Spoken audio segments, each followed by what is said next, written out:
नमस्कार दोस्तों, मैं पंकज आप सबका स्वागत करता हूं रिजल्ट गुरु के प्लेटफॉर्म पे। बेटा देखो, हम बात कर रहे हैं KVS PGT economics, right. PGT economics में जो बच्चे अपना प्रिपेयर करना चाहते हो केवीएस के लिए, क्योंकि देखो केवीएस की जो वैकेंसी आ रही है वो काफी बड़ी वैकेंसी आ रही है और इंडिया के किसी भी कोने से, सबसे अच्छी बात है इंडिया के आप किसी भी कोने से हो, आप इस एग्जाम के लिए एलिजिबल हो। ठीक है, अगर आपने जो क्वालिफिकेशन है वो आपका रिक्वायर्ड क्वालिफिकेशन आपने फुलफिल कर रखा है तो आप सारे बच्चे जो है इंडिया के किसी भी कोने से हो, केवीएस के लिए आप एलिजिबल हो। सर आपको बेसिक चीजें क्या क्या करना है? सबसे पहले कोई भी एग्जाम क्वालिफाई करने से पहले आपको यह पता होना चाहिए कि सर जिस एग्जाम की हम तैयारी कर रहे हैं उसका सिलेबस क्या है। तो आइए सबसे पहले उस ब्लूप्रिंट सिलेबस को डिस्कस कर ले कि हमें क्या क्या करना है, फिर मैं बताऊंगा कि सर आप इस एग्जाम में आपकी जो एक सीट है वो कैसे पक्का करना है, वो कैसे आपको पक्का करना है। तो देखो सब्जेक्ट वाइज सिलेबस के लिए कॉन्सेप्ट देखो, सबसे पहले जो 11 12 जो केवीएस कहता है 11 12 की डेप्थ स्टडी करिए और साथ साथ जो कॉन्सेप्ट होने चाहिए उसके, वो पोस्ट ग्रेजुएशन लेवल के कॉन्सेप्ट्स आपके क्लियर होने चाहिए। किसी भी सब्जेक्ट्स में जाते हो ये बात आपको ध्यान में रखने की जरूरत है। Introduction, scope, function, importance of statistics in economics, कि भैया इकोनॉमिक्स में स्टैटिस्टिक्स की जो इंपॉर्टेंस है, फंक्शन है, स्कोप है, ये सारी चीज आपको सबसे पहले करना है। फिर कह रहा है collection and presentation of data, मतलब स्टैटिस्टिक्स में सबसे पहला टॉपिक जो हम पढ़ते हैं क्लास 11th में, और collection and organisation and presentation of data. फिर बात करते हैं यहां organisation of data, presentation of data, right.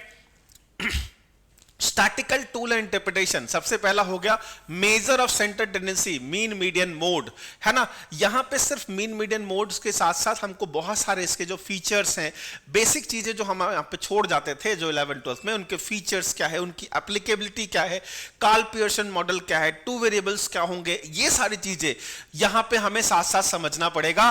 उसके बाद हम बात करते हैं सर कोरिलेशन, ठीक है। यहां पे लगता है बीच में एक छूट गया है, डिस्पर्जन। कोरिलेशन में Karl Pearson method, variables, Spearman rank correlation, introduction of index number बताना है आपको, इंडेक्स नंबर कैसा करना है वो सब कुछ करना है। फिर हम बात करते हैं, आते हैं माइक्रो, मतलब हमारा जो स्टैटिस्टिक्स आपका पोर्शन आएगा वो इंडेक्स नंबर तक ही आएगा। आपको जो हायर लेवल की स्टैटिस्टिक्स है वो यहां पे देखने की जरूरत नहीं है।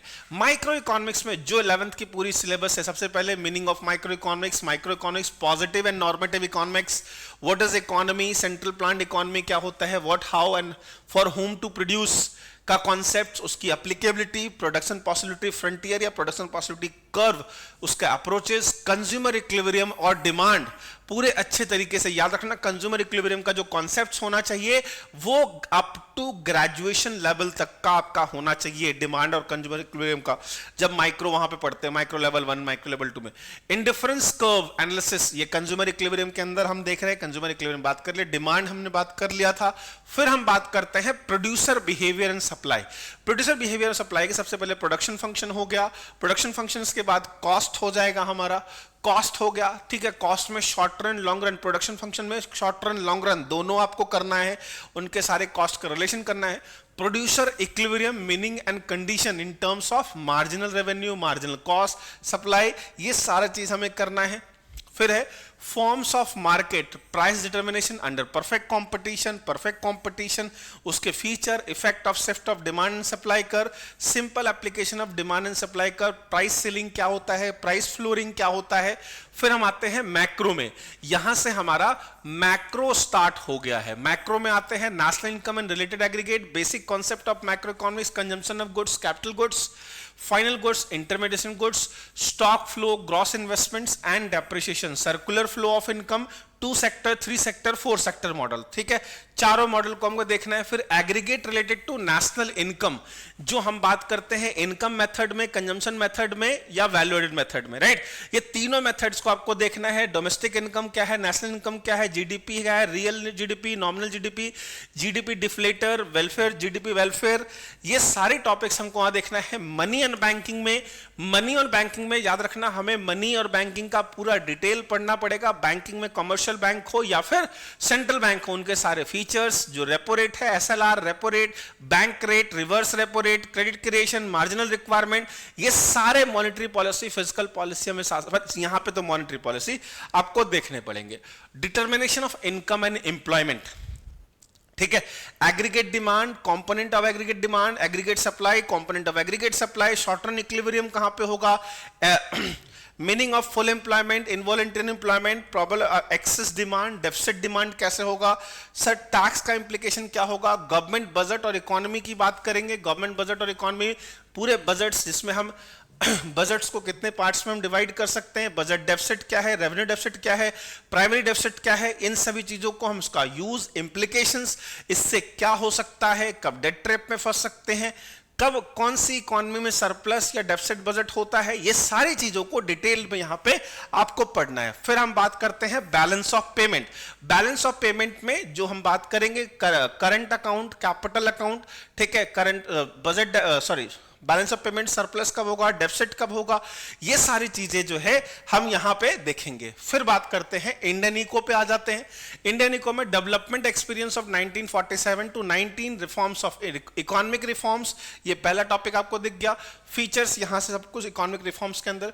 Current challenges facing in Indian economy, current challenges कौन कौन से इकोनॉमी में फेस कर रहे हैं, ह्यूमन कैपिटल फॉर्मेशन जो मेन चैप्टर है इसका, ठीक है। फिर rural development, employment growth and changes in workforce particularly formers.